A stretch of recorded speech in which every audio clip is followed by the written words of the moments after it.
глухой деревне на краю леса жил старик по имени Степан. У него была старая пасека, десятки ульев стояли вдоль опушки, и местные говорили, что мед у него особенный, густой, темный, будто пропитан самим лесом. И однажды туда приехали чужие, черный внедорожник остановился прямо у его двора. Из него вышли 3 мужчин, уверенные, наглые, такие, которым не привыкли отказывать. Они сказали прямо: «Дед, пасеку забираем, тебе хватит и одной пенсии». Степан посмотрел на них спокойно, без страха, только тихо ответил: «Не трогайте ульи», но они лишь усмехнулись и пошли к первым домикам. Один из них пнул улей ногой, другой начал срывать крышку, и в этот момент лес словно замолчал. Воздух стал тяжелее, даже птицы стихли, и вдруг раздался низкий глухой рык, такой, от которого кровь стынет в жилах. Мужчины замерли, переглянулись. Сначала подумали: собака, но это было нечто другое. Из-за деревьев медленно вышел огромный медведь, старый, мощный, с густой шерстью и тяжелым взглядом.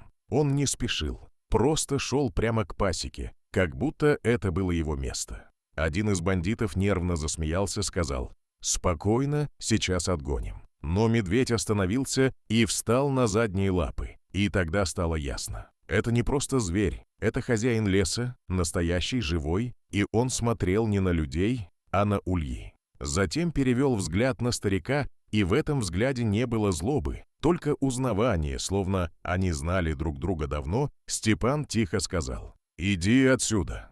Но не медведю, а людям.